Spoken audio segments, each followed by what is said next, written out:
The blast that tore through the ridge had left Samuel Wright with nothing below the waist that worked the way it should. And the military physicians had been brutally honest when they told him he would spend the rest of his days in a wheeled chair, staring at walls and remembering what it felt like to walk. He had believed them for 3 years, living in the small stone cottage his older brother had built for him on the edge of their family's land, where the fields met the forest and the world seemed to end in a wall of dark pines. The war against the northern clans had taken his legs and his future, or so everyone said with their pitying eyes and their careful voices, but it had not taken his stubbornness. And when the orc woman appeared at his door on a cold morning in early spring, he learned that stubbornness might be worth more than he had imagined. She stood there like something out of a nightmare, except the morning light caught her green skin and made it look like new leaves, and her tusks were small and white against her full lips. She wore leather armor that had seen better days, and her dark hair was braided back from her face in a practical style that suggested she had no time for vanity. Her amber eyes studied him with an intensity that made him grip the wheels of his chair. "You are Samuel Wright," she said, and it was not a question. "I am," he said, keeping his voice steady despite the fact that an orc stood on his threshold and no one had ever told him what to do in such a situation. "And you are Grusha," she said. "Your brother hired me to help you." The words landed like stones in still water. Samuel felt his face grow hot with anger and embarrassment. "He did what?" "He hired me," Grusha repeated, her accent thick but her words clear. "He said you needed someone strong, someone who would not pity you. He said humans in the village would only see a broken man, but I might see something different." "Get out," Samuel said, and the words came out harder than he intended. "I do not need an orc's charity, and I do not need my brother's meddling." Grusha did not move. She stood in the doorway, blocking the light, and her expression did not change. "Your brother paid me for 3 months of work. I do not return coin once it is earned. If you want me gone, you will have to wait until summer." "Then stay out of my sight," Samuel snapped, wheeling himself backward into the cottage. "Do whatever you want, but leave me alone."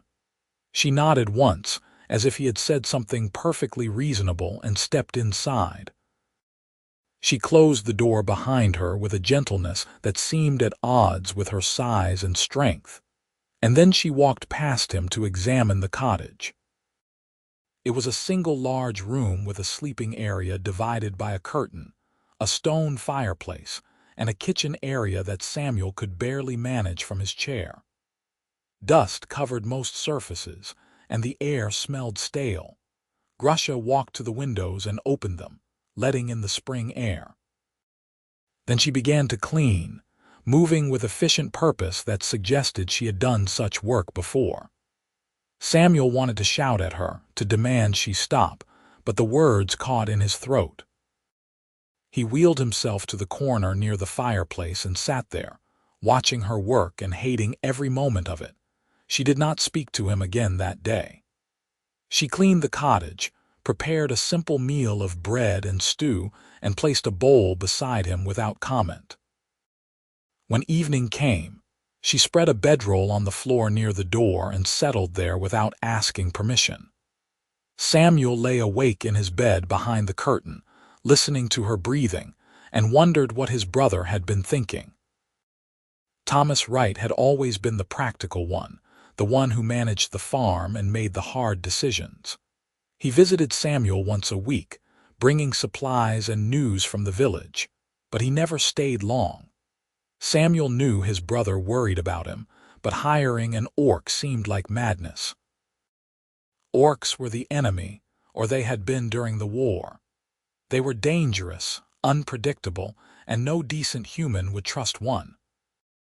Yet when morning came and Samuel woke to the smell of porridge cooking and the sound of wood being chopped outside, he had to admit that Grusha seemed more industrious than dangerous. He wheeled himself to the door and looked out. Grusha was splitting logs with an axe, her movements powerful and precise. She had removed her armor and wore only a simple tunic and trousers, and Samuel could see the muscle in her arms and shoulders as she worked. The pile of split wood grew steadily, and she did not pause or show any sign of fatigue. When she noticed him watching, she set down the axe and walked over, wiping sweat from her forehead. "You need more wood for the fire," she said. The pile was nearly empty. "I manage," Samuel said stiffly. "You manage poorly," Grusha replied, and there was no malice in her voice, only observation. "The cottage was filthy. Your clothes need mending. You eat nothing but bread and dried meat. This is not managing. This is surviving barely." "What do you care?" Samuel demanded. "You are here for my brother's coin, nothing more." Grusha regarded him for a long moment, and something shifted in her expression. "I am here because I need the coin, yes. But I do not do work halfway. If I am to be here, I will do what needs doing. You may hate me if you wish. That is your choice." She turned and went back to splitting wood, and Samuel wheeled himself inside, feeling confused and angry and something else he could not quite name. The days that followed fell into a pattern. Grusha rose with the dawn and worked tirelessly, cleaning and repairing and organizing everything in and around the cottage. She cooked proper meals, mended Samuel's clothes, and even began tending the small garden plot that had gone to weeds. Samuel watched from his chair, sometimes inside, sometimes outside on the porch she cleared for him. He spoke to her rarely, and she did not push him to talk. At night, they ate together in silence, and then she would settle on her bedroll while Samuel retreated behind his curtain. It was a strange existence, sharing space with someone who felt like both servant and stranger, and Samuel found himself thinking about her more than he wanted to admit. He noticed small things. The way she hummed softly while she worked, tunes he did not recognize but found oddly soothing. The way she always placed his meals within easy reach, anticipating his limitations without drawing attention to them. The way she spoke to the birds that came to the garden, her voice gentle and almost playful. One morning, nearly 2 weeks after her arrival, Samuel wheeled himself outside to find her standing at the edge of the garden, looking toward the forest. Her posture was tense, and her hand rested on the knife at her belt. "What is it?" Samuel asked, wheeling himself closer. "Something watching," Grusha said quietly. "In the trees." Samuel felt a chill run through him. The forest was dense and dark, and while wolves and bears sometimes ventured close to human settlements, there were also bandits and worse things in the wilderness. "Can you see what?" "No," Grusha said, "but I feel it. Old instinct. My clan taught me to trust such feelings." "Your clan," Samuel repeated. "Where are they?" Grusha was silent for a moment, and when she spoke, her voice was carefully neutral. "Gone. They cast me out 2 years ago." "Why?" Samuel asked, surprising himself with his curiosity. "I refused to raid a human village," Grusha said. "The clan chief said it was necessary, that humans had taken our lands and we must take from them. I said the village was full of farmers and children, not soldiers. The chief said I was weak. Soft. He gave me a choice, leave or be killed for my disobedience." "So you left," Samuel said. "So I left," Grusha agreed. "I have been alone since then. I work where I can, doing what humans will allow an orc to do. Your brother was the first who offered me honest work in months. Most humans see me and reach for weapons." Samuel felt something uncomfortable twist in his chest. He had assumed Grusha was just another mercenary orc, someone who fought for coin and cared nothing for sides or morals. But her story suggested something more complicated, something that made his anger feel misplaced. "I am sorry," he said quietly. "That must have been difficult." Grusha turned to look at him, and her amber eyes widened slightly, as if his sympathy surprised her. "It was my choice," she said. "I do not regret it, but I thank you for saying so." She went back inside, and Samuel sat on the porch, staring at the forest and thinking about choices and consequences. That afternoon, Thomas arrived with supplies. He was a tall man with the same dark hair and blue eyes as Samuel, though his face was weathered from years of farm work. He greeted Grusha with a nod that held neither warmth nor hostility, just acknowledgement, and then turned to Samuel. "How are you managing?" Thomas asked, setting down a sack of flour and other goods. "You hired an orc," Samuel said flatly. "You did not think to ask me first." Thomas met his gaze steadily. "I did not think you would agree, and I knew you would not survive another winter alone." "I was surviving just fine," Samuel said, but the words felt hollow even as he spoke them. "You were dying slowly," Thomas said. "I could see it every time I visited. You barely ate. You never went outside. You were giving up, Samuel, and I could not stand by and watch it happen." "So you brought me an orc as a nursemaid?" Samuel demanded. "Do you know what people will say when they find out?" "I know exactly what they will say," Thomas replied. "And I do not care. Grusha is strong, capable, and willing to work. She does not see you as a broken thing to be pitied. She sees work that needs doing, and she does it. That is what you need." Samuel wanted to argue, but he could not find the words, because as much as he hated to admit it, Thomas was right. The cottage was cleaner than it had been in years. He was eating real food. He had even begun to feel a small spark of something other than despair. Thomas left soon after, and Samuel was alone with Grusha once more. That evening, as they ate the stew she had prepared, Samuel broke the silence. "Thank you," he said quietly, "for the work you have done here." "I have not said so, and I should have." Grusha looked up from her bowl, and a faint smile touched her lips. "You are welcome, Samuel Wright." It was the first time she had smiled at him, and Samuel found himself noticing how it changed her face, softening the hard edges and making her look younger, more vulnerable. He looked away quickly, feeling heat rise in his cheeks, and concentrated on his stew. The days grew warmer as spring deepened into early summer. The garden flourished under Grusha's care, and the cottage felt more like a home than it had in years. Samuel found himself talking to Grusha more, asking her about her life and her travels. She spoke carefully at first, as if unused to sharing such things, but gradually she opened up. She told him about her childhood in the orc clan, where strength was valued above all else and weakness was punished swiftly. She told him about learning to fight, to hunt, to survive in the harsh northern mountains where her people lived. She told him about the beauty of those mountains, the way the snow caught the light and turned everything silver and gold. Samuel, in turn, told her about his own childhood on the farm, about learning to plow fields and tend animals alongside Thomas. He told her about joining the army, about the camaraderie and the terror of battle. He told her about the explosion that had ended everything, the way he woke up in a medical tent and knew immediately that his life had changed forever. "The physicians tried to soften it," Samuel said one evening as they sat on the porch, watching the sun set.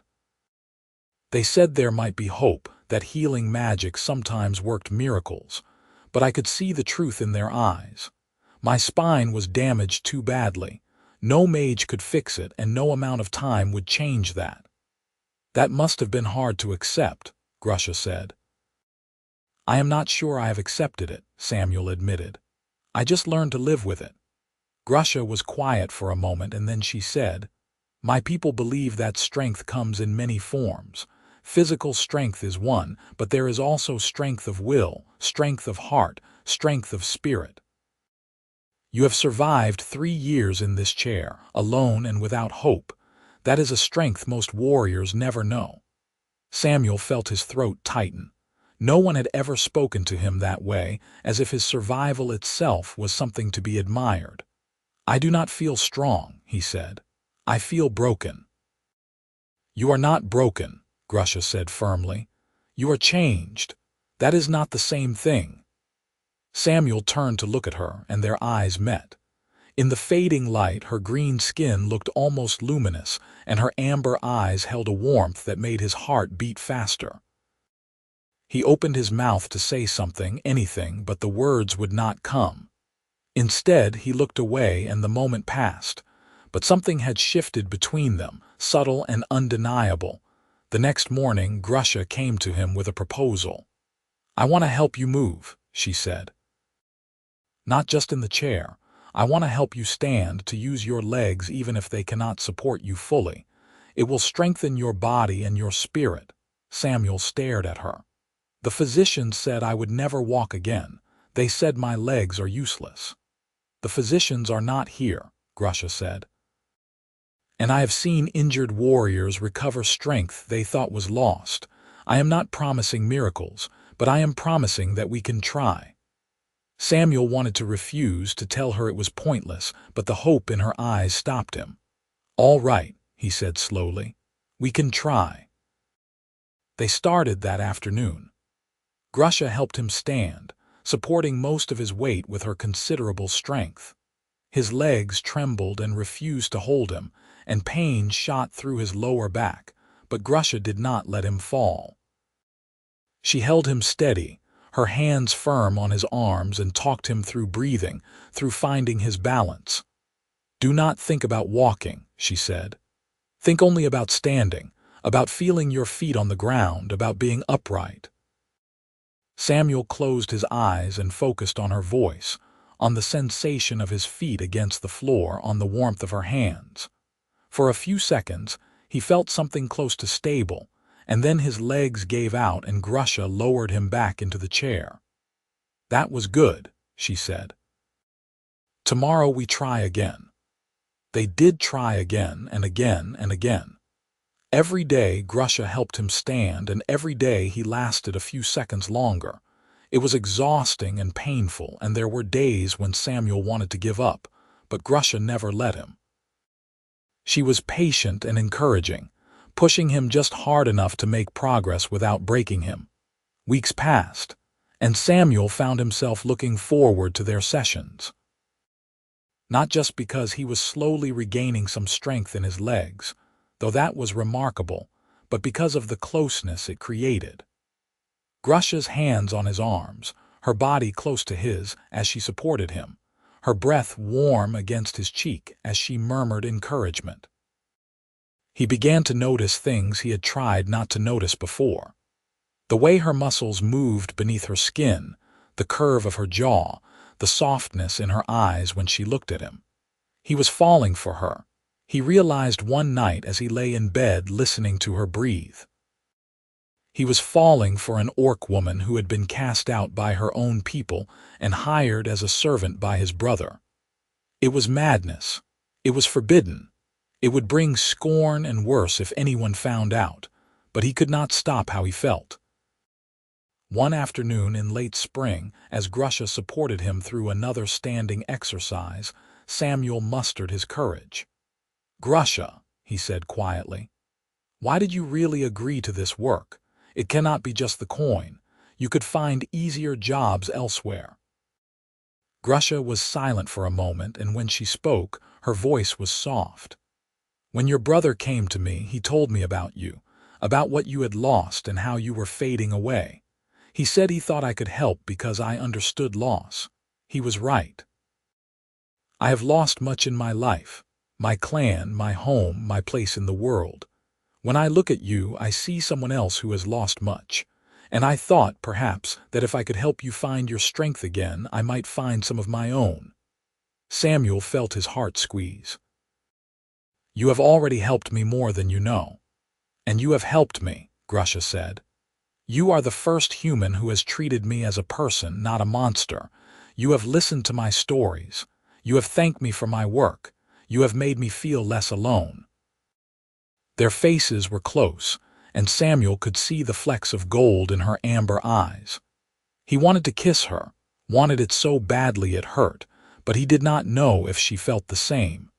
He did not know if crossing that line would ruin everything. Before he could decide, his legs gave out and Grusha lowered him back into his chair. The moment passed, but the tension between them remained. That night, a storm rolled in from the north, bringing rain and wind that rattled the cottage windows. Grusha built up the fire and prepared a hot meal while Samuel watched the storm rage outside.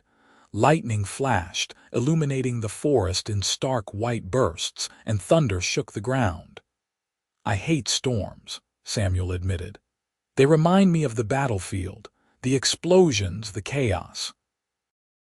Grusha set a bowl of soup in front of him and settled on the floor nearby. "I understand. I have my own memories that haunt me.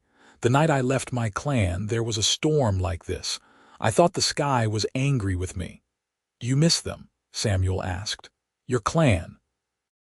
Grusha considered the question. "I miss the sense of belonging.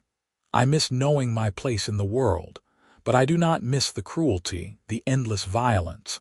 They valued strength above all else, but they did not understand that true strength includes compassion, mercy. I am glad I left, even if it means being alone." "You are not alone," Samuel said quietly. "Not anymore." Grusha looked at him, and something passed between them, something that made the air feel charged like the storm outside. "No," she said softly. "I suppose I am not."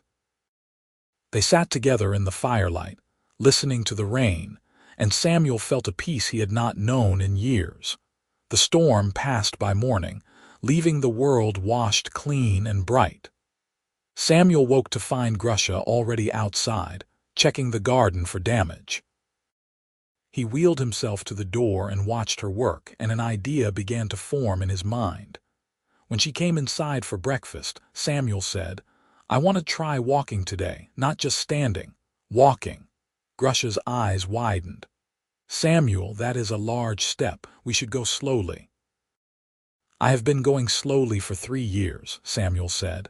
"I want to try. Will you help me?" Grusha studied him for a long moment, and then she nodded. "I will help you, but we must be careful. If you push too hard, you could hurt yourself." They went outside to the yard, where the grass was soft from the rain. Grusha helped Samuel stand, and he gripped her arms tightly, feeling his legs tremble beneath him. His heart pounded, and fear mixed with determination in his chest. "One step," Grusha said. "Just one. Move your right foot forward." Samuel tried. He focused all his will on his right leg, demanding it to move, and to his shock, it did. The movement was small and awkward, his foot barely lifting off the ground, but it moved. He dragged it forward a few inches and nearly fell, but Grusha held him steady. "Good," she said, her voice filled with pride. "Now rest. We will try again tomorrow." But Samuel did not want to rest. He tried to move his left foot, and again it responded. The movement was agonizingly slow, and pain flared through his back and legs, but he took another step. And then another. Grusha kept pace with him, supporting his weight, murmuring encouragement. Tears streamed down Samuel's face, though he was not sure if they were from pain or joy or both.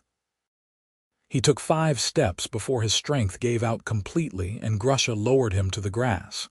"You did it," she said, and her own eyes were bright with unshed tears. "You walked, Samuel. You walked." Samuel laughed, a sound that was half sob, and he reached up to touch Grusha's face. She did not pull away. Instead, she covered his hand with her own, and they stayed like that, kneeling together in the wet grass, while the world seemed to hold its breath. "Thank you," Samuel whispered, "for not giving up on me." "Thank you for not giving up on yourself," Grusha replied. He pulled her down and kissed her, and she kissed him back. Her lips were warm and soft despite her tusks, and she tasted like rain and honey. The kiss was gentle and tentative at first, as if they were both afraid of breaking something fragile, but then Grusha deepened it, her hand moving to cup the back of his head. When they finally broke apart, both were breathing hard. Grusha rested her forehead against his, and Samuel could feel her heartbeat against his chest. "I care for you," Samuel said. "I know I should not. I know it is complicated and dangerous and probably foolish, but I care for you, Grusha, more than I have cared for anyone." "I care for you too," Grusha said. "I have tried not to. I told myself it was just work, just a job. But somewhere along the way you became important to me. You became everything." They kissed again, longer this time, and when they finally made their way back to the cottage, everything had changed. The days that followed were some of the happiest of Samuel's life. He and Grusha continued their walking exercises, and slowly, painfully, he grew stronger. He could stand for several minutes without support. He could walk short distances with Grusha's help. It was not the easy, unconscious movement he had known before the war, but it was movement, and it was progress. More than that, though, was the growing intimacy between him and Grusha. They talked for hours about everything and nothing, learning each other's thoughts and dreams and fears. They sat close together in the evenings, hands entwined, watching the stars emerge. They kissed often, each touch a revelation, a promise. Samuel knew they would have to face the outside world eventually, that their relationship would bring judgment and scorn. But for now, in their small cottage at the edge of the forest, they were happy. Thomas arrived on a bright morning in early summer, and Samuel knew immediately that something was wrong. His brother's face was grave, and he kept glancing toward the forest as if expecting trouble. "What is it?" Samuel asked as Thomas set down his supplies. "There is trouble in the village," Thomas said quietly. "Word has spread that an orc is living here with you. People are talking. Some are saying dangerous things." Samuel felt his stomach drop. "What kind of dangerous things?" "They say you are collaborating with the enemy," Thomas said. "They say Grusha is a spy, that she is gathering information to send back to the northern clans. There is talk of forming a group to come here and drive her away." "That is insane," Samuel said. "Grusha was cast out by her clan. She has no loyalty to them. She is no threat to anyone." "I know that," Thomas said. "But fear and prejudice do not listen to reason. I came to warn you, you need to be careful. Both of you." Grusha appeared in the doorway, and her face was carefully blank, but Samuel could see the tension in her shoulders. "I will leave," she said. "If my presence here is causing trouble, I will go." "No," Samuel said sharply, "you are not leaving. This is your home as much as mine." "Samuel," Grusha said gently, "I cannot let you be harmed because of me. Your brother is right. This is dangerous." "I do not care," Samuel said. "I will not let them drive you away. We will face this together." Thomas looked between them, and understanding dawned in his eyes. "You care for her," he said. "It was not a question." "I love her," Samuel said, and it was the first time he had spoken the words aloud. "I love her, Thomas. And I will not lose her." Thomas was silent for a long moment, and then he sighed. "Then you had better be ready for a fight, because people in the village will not accept this easily." "Let them come," Samuel said. "We will deal with whatever happens." Thomas left, promising to do what he could to calm the villagers, but Samuel knew the situation was precarious.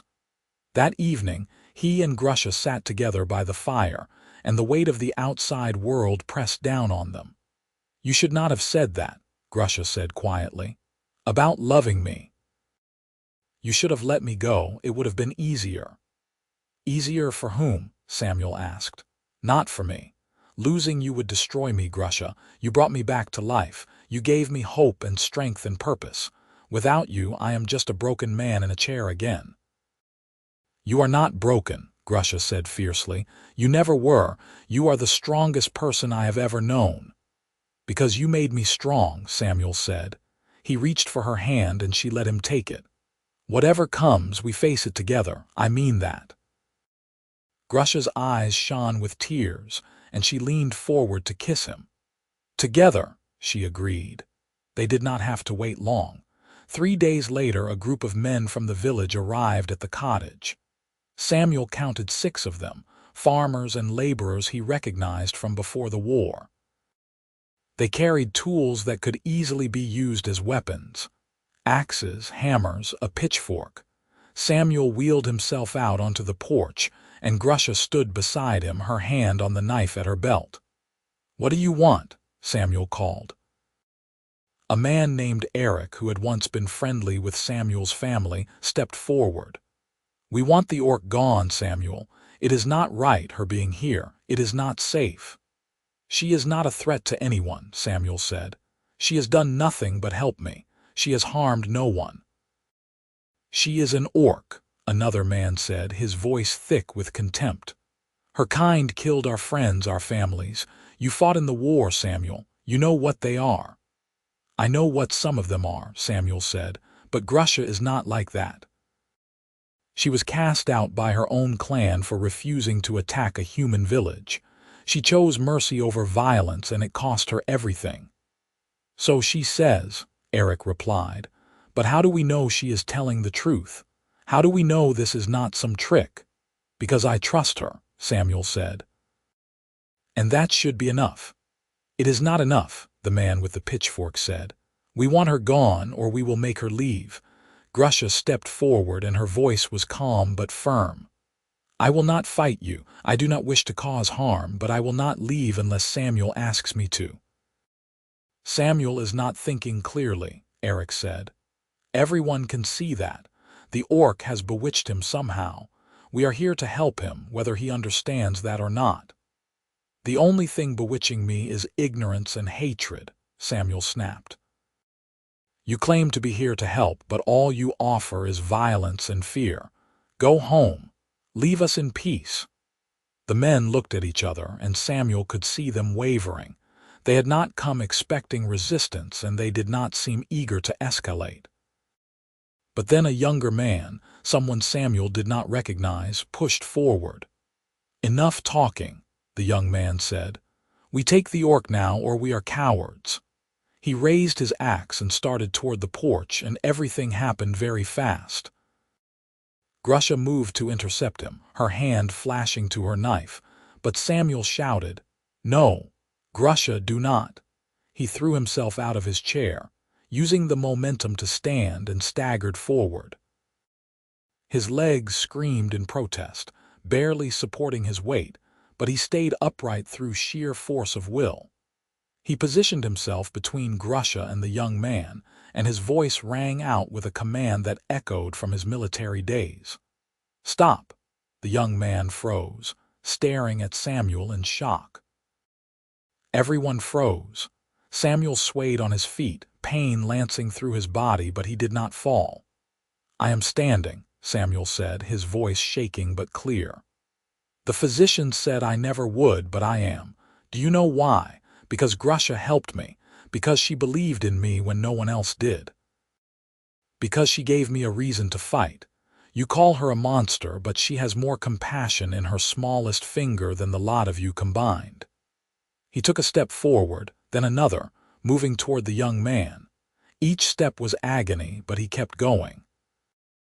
Grusha started to reach for him to support him, but he shook his head. "Let me do this," he said quietly. He walked 5 steps, then 10, and the men backed away, their faces filled with awe and confusion. Samuel stopped in front of Eric, breathing hard, his legs trembling violently. "You say you are here to help me," Samuel said. "Then help me by leaving. Help me by trusting my judgment. Help me by accepting that love does not care about the color of someone's skin or the shape of their teeth. Grusha is part of my life now, and I am a better man for it. If you cannot accept that, then we have nothing more to say to each other." Eric stared at him for a long moment, and then slowly he nodded. "All right, Samuel. If this is truly what you want, we will respect it, but know that others in the village will not be so understanding. You are making your life harder for her." "I know," Samuel said, "and I do not care." One by one, the men turned and left, walking back toward the village. Only the young man with the axe lingered, his face twisted with anger, but Eric called him back sharply, and he went, though his eyes promised future trouble. When they were gone, Samuel's legs gave out and he collapsed. Grusha caught him before he hit the ground, lowering him gently. She was crying, tears streaming down her green cheeks, and she held him tightly. "You fool," she whispered. "You beautiful, brave fool, you could have been hurt."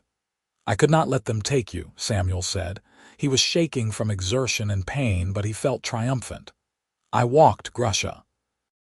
I walked across the yard, just like you said I would." "You did," Grusha said, laughing through her tears. "You did, and you were magnificent."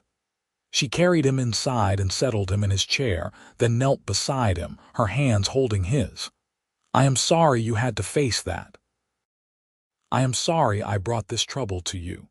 "You brought me life," Samuel said. "Everything else is just noise." They held each other as the sun set, and Samuel knew that the confrontation was not the end of their troubles. But they had faced it together, and they had won, at least for now. The weeks that followed were tense. Thomas visited regularly, bringing news from the village. Some people had been moved by Samuel's stand, and their hostility had cooled. Others remained angry and suspicious. There were rumors of plans to petition the local lord to have Grusha removed by force, but nothing came of it.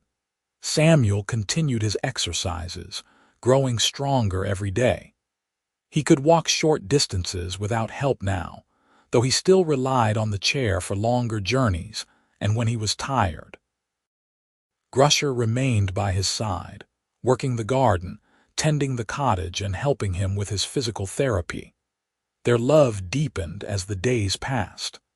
They learned each other's bodies as well as their hearts, finding joy and comfort in intimacy. Grusha was gentle and patient, always mindful of Samuel's limitations, and he marveled at how perfectly they fit together despite all the ways they were different. One evening in midsummer, as they sat on the porch watching fireflies dance in the gathering darkness, Samuel turned to Grusha and said, "Marry me." Grusha's eyes widened. "What? Marry me?" Samuel repeated. "I know it is complicated, I know people will object, but I do not care. I want you to be my wife, Grusha.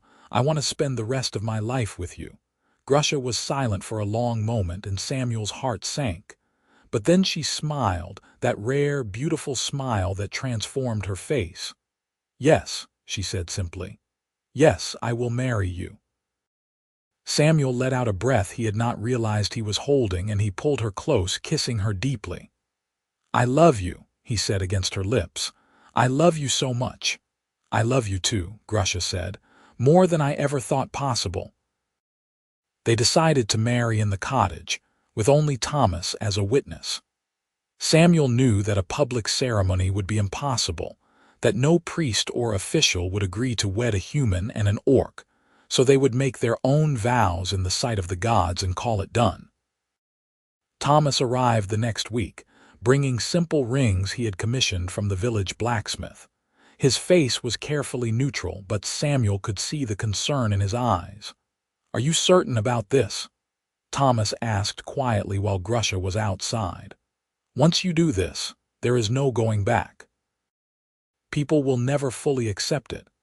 "I have never been more certain of anything," Samuel said. "Grusha is my future, Thomas. With her, I can face whatever comes." Thomas sighed, and then he smiled faintly. "Then I am happy for you, brother, truly. She is a remarkable woman, and you are lucky to have found each other." The ceremony was simple and heartfelt. They stood together in the cottage, Grusha supporting Samuel when his legs grew tired, and they spoke vows they had written themselves. Samuel promised to love and honor Grusha for all his days, to stand by her side no matter what storms came. Grusha promised to cherish and protect Samuel, to walk with him through whatever paths lay ahead. Thomas blessed the union in the name of the gods and handed them the rings. They slipped them onto each other's fingers, and when Samuel kissed his new wife, He felt complete in a way he had never known. They celebrated with a simple meal and homemade wine, laughing and talking late into the night. When Thomas finally left, promising to return soon, Samuel and Grusha were alone once more, married and bound together for life. Their happiness was not destined to be uninterrupted. A few weeks after the wedding, as autumn began to paint the forest in shades of gold and red, trouble arrived in the form of a band of orc raiders. They came at night, 6 warriors from the northern clans, and they surrounded the cottage before Samuel and Grusha even knew they were there. The door burst open, and a massive orc male stepped inside, his skin a darker green than Grusha's, his tusks long and sharp. "Grusha the betrayer," he said, his voice thick with contempt. "We have been searching for you." Grusha stood quickly, putting herself between Samuel and the intruders. "Kargath," she said, and Samuel heard the fear in her voice. "What do you want?" "The clan chief sent us," Kargath said. "He has decided that your betrayal cannot go unpunished. You shamed the clan by refusing to fight, and now you shame us further by living among humans. You will come with us and you will face judgment." "I left the clan," Grusha said. "I have no obligation to you anymore." "You left without permission," Kargath said. "That means you are still bound by clan law. You will come, or we will take you by force." "She is not going anywhere," Samuel said, wheeling himself forward. His heart was pounding, but his voice was steady. "Grusha is my wife. She is under my protection." Kargath laughed, a harsh, grating sound. "Your protection? You are a crippled human in a chair. What protection can you offer?" "More than you might think," Samuel said. He reached for the bow that hung on the wall, a weapon he had not touched since before the war. His arms were still strong, even if his legs were weak, and he knocked an arrow with practiced ease. "Leave now, or I will put an arrow through your throat." Kargath's expression darkened, but he did not advance. The other orcs shifted uneasily, clearly not expecting resistance. "You would die for her?" Kargath asked. "For a traitor to her people, in a heartbeat," Samuel said. "And I would take as many of you with me as I could." Grusha turned to Samuel, her face desperate. "No, Samuel, you cannot fight them all. Please just let me go. I will face the clan's judgment. At least you will be safe." "I am not letting you go," Samuel said. "We are in this together, remember." Kargath watched them, and something shifted in his expression. "You truly care for her," he said, and it was not a question. "A human caring for an orc. I did not think such a thing was possible." "It is not only possible," Samuel said. "It is real. Grusha is my wife, my partner, my love. And I will defend her with my life." For a long moment, no one moved. Then Kargath turned to the other orcs and said something in their language, a harsh, guttural string of words. The others looked uncertain, but they lowered their weapons. Kargath turned back to Grusha. "The clan chief will not be pleased," he said. "But I will tell him that you have found a new clan, a new life. I will tell him that you are lost to us. Perhaps that will be enough." "Why?" Grusha asked, her voice trembling. "Why would you do that?" Kargath met her eyes, and for the first time, his expression softened. "Because I remember when we were young, when you spoke of honor and mercy. I thought you were weak then, but I see now that you were wise. You followed your heart, even when it cost you everything. That takes a courage I do not have." He nodded once to Samuel, a gesture of respect between warriors, and then he and his band left, disappearing into the night as quickly as they had come. Samuel lowered the bow, his hands shaking, and Grusha threw herself into his arms. She was crying, her whole body trembling, and Samuel held her tightly, murmuring soothing words. "It is all right," he said. "They are gone. You are safe." "You could have been killed," Grusha said. "You should have let me go. I am not worth your life." "You are worth everything," Samuel said fiercely. "Do not ever doubt that." They stayed like that for a long time, holding each other in the darkness, until the fear faded and only relief remained. The encounter with the orc raiders was a turning point. Word spread through the village about how Samuel had defended his wife, and slowly, attitudes began to change. Some people still disapproved, but others started to see Grusha as something other than a monster. She was a woman who worked hard, who loved deeply, who had sacrificed much for her beliefs. Thomas became a vocal advocate for his brother and sister-in-law, speaking up whenever someone made disparaging remarks. Other families began to follow his lead, and gradually, Grusha was accepted, if not fully embraced, by the community. Samuel continued to grow stronger.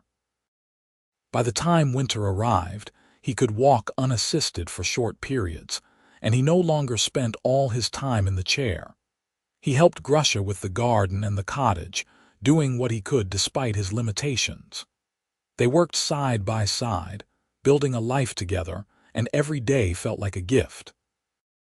On a cold morning in late autumn, as the first snow began to fall, Samuel stood in the yard with Grusha, and together they walked across the open space. His steps were slow and careful, and hers were measured to match his pace, but they made it all the way to the edge of the forest and back. When they reached the cottage, Samuel turned to Grusha and smiled. "The physician said I would never leave that chair," he said, "but you walked me across the yard by autumn. You kept your promise." Grusha laughed, a sound full of joy and love. "We walked together," she said. "That is what matters." They went inside, leaving footprints in the new snow, and closed the door against the cold. The winter was harsh, but Samuel and Grusha were warm and content in their cottage. They spent long evenings by the fire, talking and reading and simply being together. Thomas visited regularly, sometimes bringing news from the village, sometimes just to share a meal and conversation. As spring returned, bringing new life to the forest and the fields, Samuel planted a garden with Grusha's help. He could kneel now and work the soil and feel the satisfaction of creating something beautiful and useful. His legs would never be what they once were, but they were enough. One evening, as they sat on the porch watching the sun set over the trees, Grusha placed Samuel's hand on her belly. "I have news," she said quietly. "We are going to have a child." Samuel felt his breath catch. "A child," he repeated, hardly daring to believe it. "A child," Grusha confirmed, and her eyes were bright with tears and joy. "Due in late autumn, I think. Are you happy?" Samuel pulled her close and kissed her deeply and tenderly. "I am more than happy," he said. "I am blessed." They told Thomas the next time he visited, and his face broke into a wide grin. "I am going to be an uncle," he said. "The family is growing. That is wonderful news." As the months passed and Grusha's belly swelled with their child, Samuel marveled at the turns his life had taken. He had been a broken man, trapped in despair and isolation, and now he was a husband and soon-to-be father. He had a wife who loved him, a brother who supported him, and a future that held promise and hope. The birth came on a crisp autumn night, with Thomas and a midwife from the village in attendance.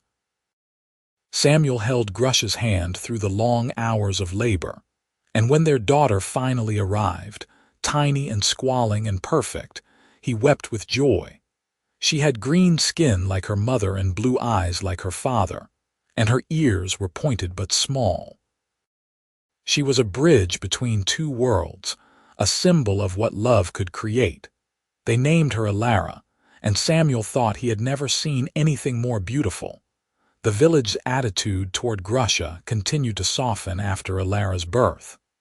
People saw the small family and could not help but be moved. The child was innocent and lovely, and slowly, the people of the village began to accept that love truly did not care about differences in skin or heritage. Samuel walked better now than he ever had since the injury. He would never run or leap or dance, but he could move through the world on his own 2 feet, and that was enough. He and Grusha raised their daughter together, teaching her about both her human and orc heritage, making sure she knew she was loved and valued. Thomas became a constant presence in their lives, doting on his niece and helping Samuel with the heavier work around the cottage and garden. He never married himself, content to be part of his brother's growing family. Years passed, and the cottage by the forest became a place of warmth and love. Travelers sometimes stopped by, and they always left with full bellies and stories about the human man who had married an orc woman, about the love that had conquered prejudice and pain. Samuel never forgot the dark days when he had been certain his life was over, when the physicians had told him he would never leave his chair. He never forgot the morning Grusha had appeared at his door, fierce and determined and unwilling to give up on him. She had walked him across the yard by summer, just as she had promised. But more than that, she had walked with him through life, through every challenge and joy, every triumph and setback. She had been his strength when he had none, his hope when he could see no future, his love when he thought himself unlovable. And in return, he had given her a home, a family, a place to belong. Together, they had built something beautiful out of pain and prejudice, something that would endure long after they were gone. On warm summer evenings, Samuel and Grusha would sit on the porch with Alara playing at their feet, and they would watch the sun set over the forest. And Samuel would take his wife's hand and remember how far they had come, how much they had overcome, and he would feel grateful for every moment. The physicians had said he would never leave that chair, but they had been wrong. Because with love, with determination, and with someone who believed in him, Samuel Wright had not only left his chair. He had walked across the yard. He had walked into a new life, and he had never looked back. The years continued to pass in the small cottage by the forest, and Samuel and Grusha watched their daughter grow from an infant into a curious, bright-eyed child who asked endless questions about the world around her. Alara had her mother's strength and her father's gentle nature, and she moved between the human and orc parts of her heritage with an ease that gave her parents hope for the future. When Alara was 3 years old, Samuel and Grusha decided to expand their home. With Thomas's help, they built an addition to the cottage, creating a separate room for their daughter and more space for their growing family.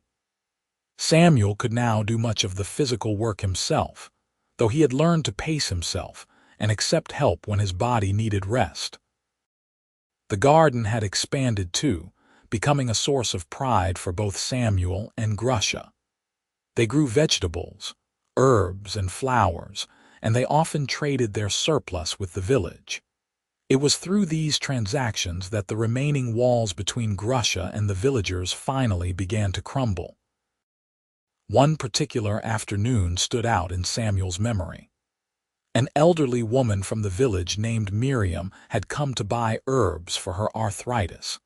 She had been one of the most vocal opponents of Grusha in the early days, but time and exposure had changed her perspective.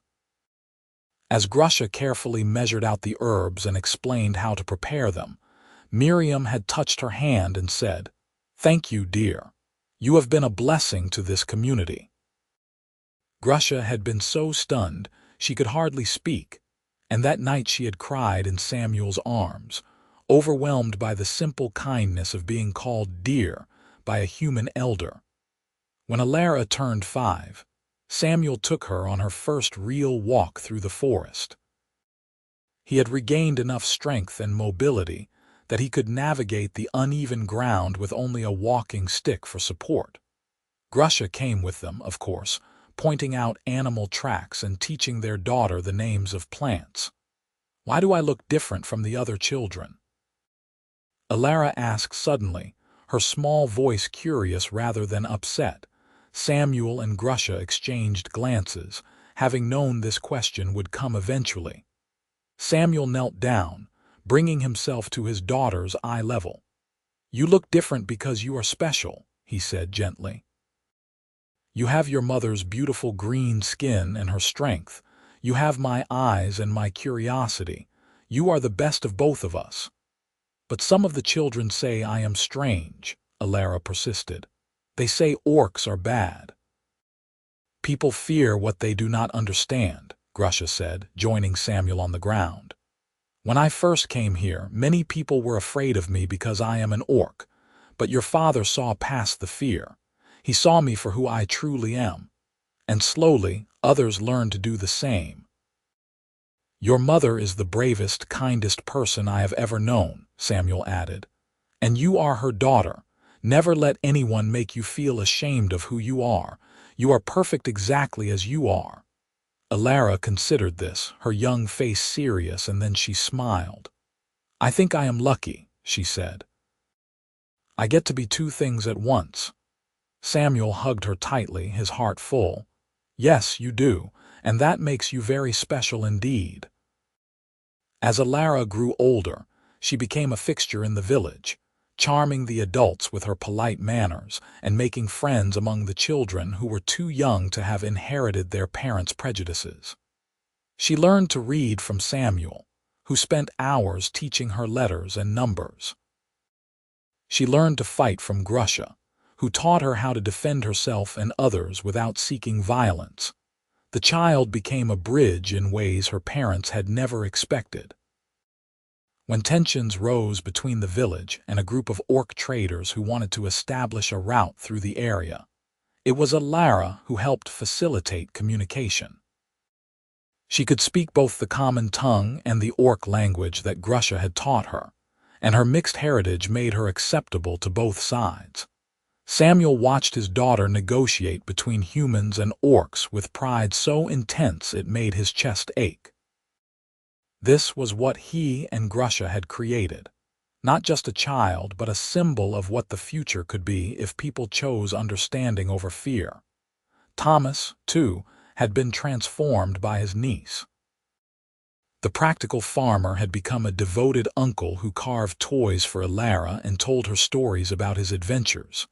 He had never married, but he told Samuel once, while watching Alara play, "I have everything I need right here. Family is not always about blood. Sometimes it is about choosing to love and be loved." When Alara was 7, she asked her father about the chair that still sat in the corner of the cottage, though Samuel rarely used it anymore. "Why do you keep it?" she asked. "You can walk now." Samuel looked at the chair and memories flooded back. The despair, the isolation, the day Grusha had first appeared. "I keep it to remember," he said. "To remember where I came from and how far I have traveled. That chair held me when I could not hold myself. It carried me through the darkest time of my life.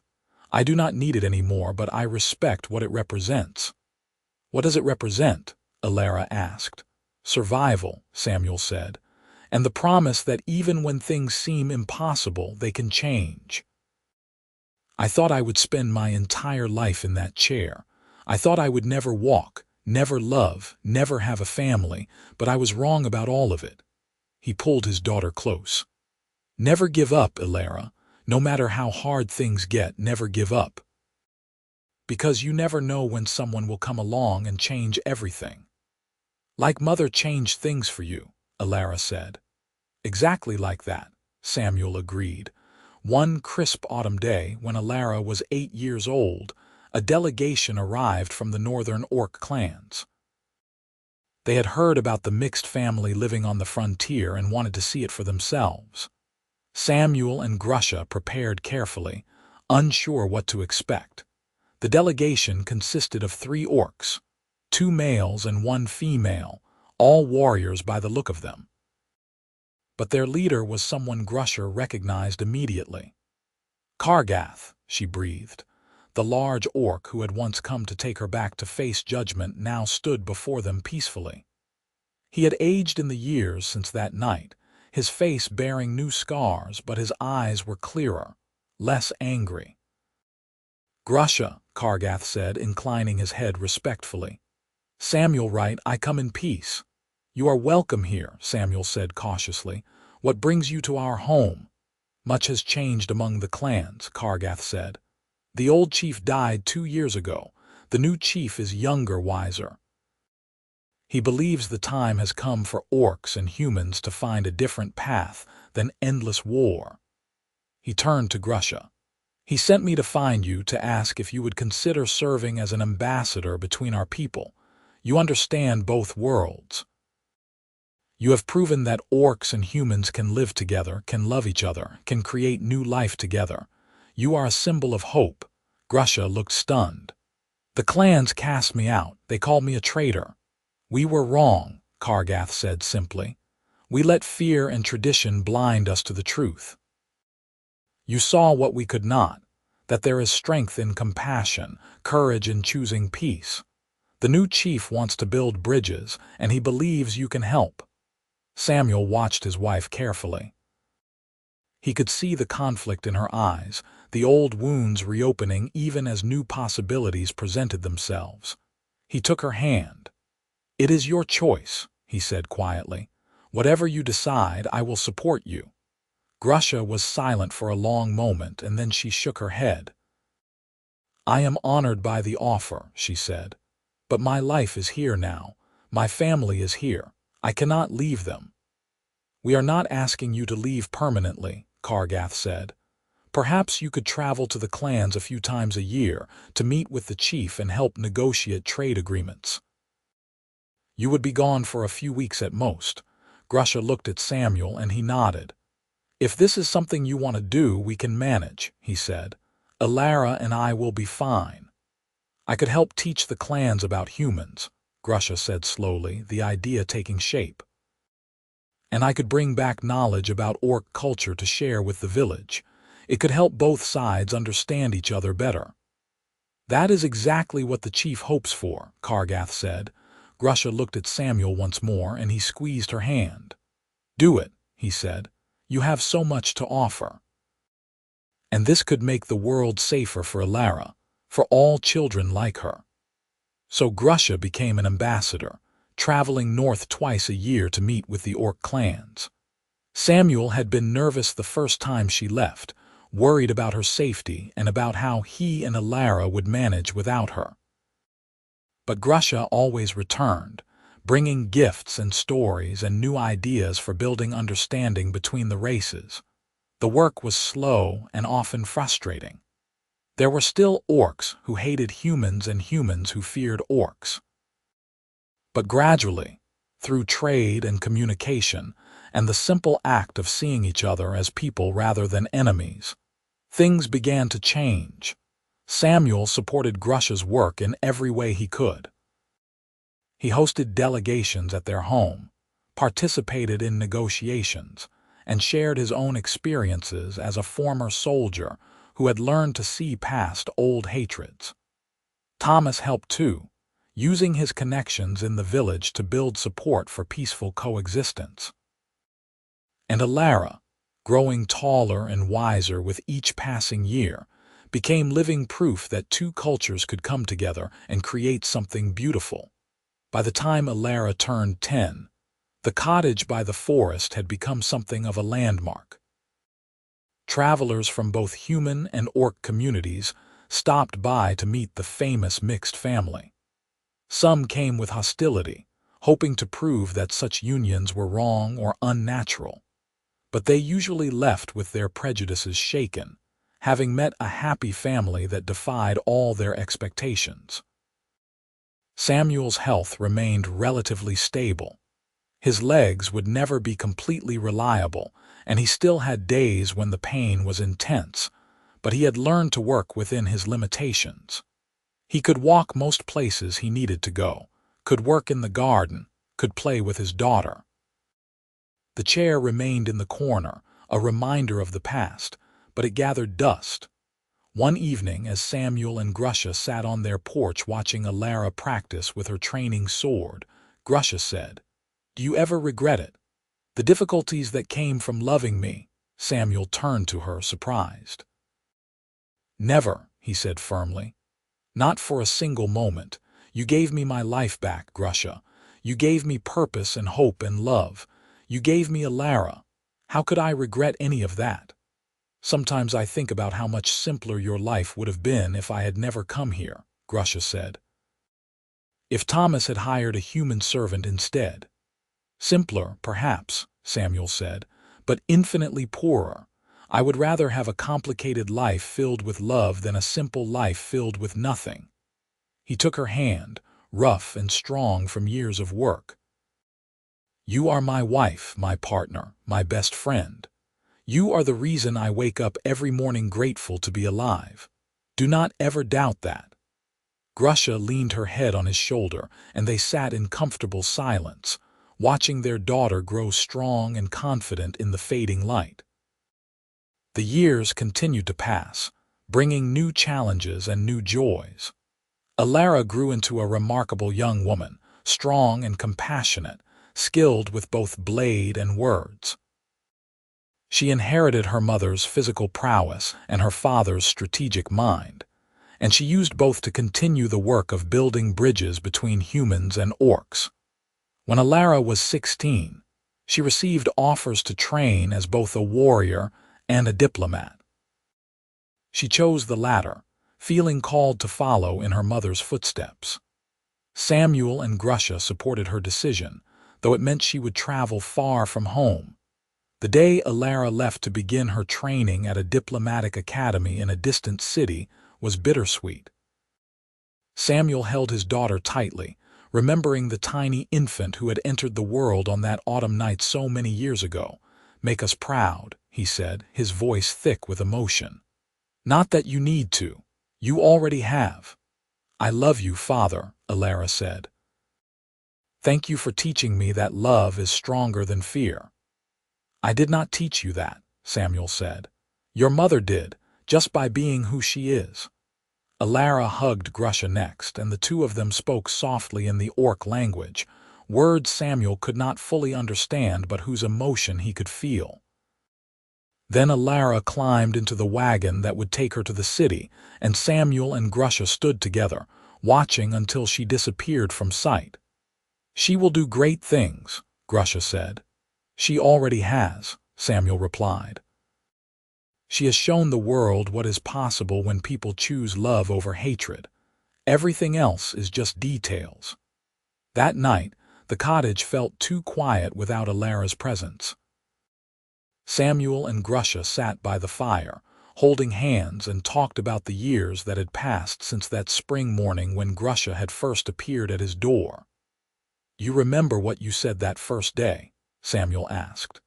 You said Thomas hired you because I needed someone who would not pity me. I remember, Grusha said, and I was right. You did not need pity. You needed someone who could see your strength even when you could not. You saw more than my strength, Samuel said. You saw me, all of me, the pain and the anger and the fear, and you did not turn away. How could I turn away? Grusha asked. You were the first person who saw me as more than a monster. You treated me with dignity and respect. You listened to my stories. You made me feel human, even though I am not. You are more human than most humans I have known, Samuel said. Humanity is not about the shape of your body or the color of your skin. It is about compassion, courage, and love, and you have more of all three than anyone I have ever met. They made love that night, slowly and tenderly, relearning the familiar landscapes of each other's bodies. Afterward, lying in the darkness, Samuel thought about how miraculous his life had become. He had gone from a broken soldier in a chair to a husband, father, and advocate for peace. He had walked when everyone said he never would. He had loved when society said he should not. He had built a life that meant something, and it had all started because one orc woman had refused to see him as hopeless. The seasons continued their endless cycle. Samuel and Grusha grew older, their hair turning gray, their bodies bearing the marks of time and hard work. But their love never diminished. If anything, it grew stronger, deepened by shared experiences and mutual respect. Thomas passed away when Samuel was 57, dying peacefully in his sleep after a long and full life. Samuel mourned his brother deeply, grateful for all the ways Thomas had supported him and his family. They buried him on the farm he had loved, and Samuel planted an oak tree over the grave, a symbol of strength and endurance. Alara visited when she could, though her work kept her traveling constantly. She had become a renowned diplomat, helping to negotiate treaties between human kingdoms and orc clans. She had never married, choosing instead to dedicate her life to the work of peace. Samuel and Grusha were proud beyond measure. One summer evening when Samuel was 62 and Grusha was 65, they sat on their porch as they had done countless times before. Samuel's legs ached from a day of garden work, but it was a good ache, the ache of a body that had been used and was tired but satisfied. "You remember the summer you walked me across the yard?" Samuel asked, breaking the comfortable silence. Grusha smiled. "I remember. You were so determined, so stubborn. I thought you might fall, but you did not. You made it all the way across." "I made it because you were with me," Samuel said. "I have made it through everything because you were with me." "We walked together," Grusha said, echoing words she had spoken so many years ago. "That is what matters." Samuel looked out at the yard, at the garden they had tended together, at the forest beyond where so many of their memories lived. He thought about the chair sitting inside, unused but preserved. He thought about the journey he had taken from despair to joy, from isolation to family. "The physicians said I would never leave that chair," Samuel said softly. "They said I would spend the rest of my life staring at walls. But they were wrong. I left that chair. I walked across this yard. I built a life with you. We raised a daughter who is changing the world. We helped bridge the gap between humans and orcs. We did all of that because we chose love over fear." "Yes," Grusha said simply. "We did." They sat together as the sun set. Two people who had overcome so much, who had loved so fiercely, who had proven that even the most impossible things could become possible with determination and hope. Years later, when Samuel's body finally gave out and he passed peacefully in his sleep with Grusha holding his hand, the village mourned him as a hero. Not because he had fought in a war, but because he had fought for something harder: understanding, acceptance, and love across the divides that separated people. Grusha lived for several more years after Samuel's death, continuing their work and keeping his memory alive. When her own time came, Alara was there to hold her hand, just as Grusha had held Samuel's. They buried Grusha beside Samuel in the small cemetery near the cottage, under a tree that would grow tall and strong.